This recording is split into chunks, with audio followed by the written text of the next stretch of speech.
2008 में Twitter had 11 million users. उसी साल फेसबुक ने ट्विटर को खरीदने की कोशिश की थी for $500 million, which is about 37 billion rupees. Jack Dorsey, जो ट्विटर के फाउंडर और सीईओ है, he brutally rejected that offer. और आज Twitter has 330 million active users and the company is worth $30 billion, which is about 2000 billion rupees. आपने क्या decision लिया होता? Would you have sold the company? We also have to take similar big and small decisions in our life every day. But how do we make the right decision? Doing versus deciding. You will never know whether a decision is right unless you do something. You can create as many reports as you want. You can discuss it for hours. You can make a list of pros and cons.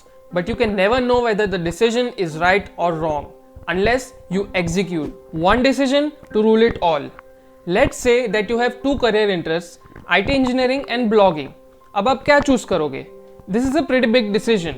So, in such situations, you must choose the one thing that will open your ways to do all the other things. Like in this example, you must choose IT engineering and then use that knowledge and experience and spread it through blogging. You can also use the income that you get from the job as an engineer to promote your blog. Embracing failure. It is not possible that you make the right decisions every time. At some point, you will make the wrong decision. You will fail. You will lose. But you have to come back, and you have to come back stronger. Embrace your failures and learn from your failures.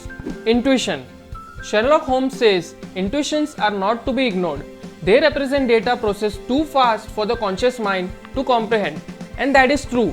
You have to trust your instincts that they will make the right decision. Sometimes thinking less gives more.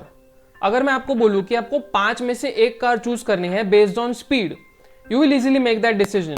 But अगर मैं आपको बोलूं कि आपको 5 में से एक car choose करनी है based on speed, durability, price and mileage, you will be a little confused and you will take a lot of time in deciding and probably make the wrong decision. Yes, we must consider all factors before taking a decision, but sometimes making things more complex will result in making the wrong decision. Guys, our decisions make us what we are and we want to become the best version of ourselves. If you also want to become the best version of yourself and be happy, which I'm sure you do, be sure to subscribe. Also, if you like this video, give it a thumbs up. Thank you for watching. Till next time.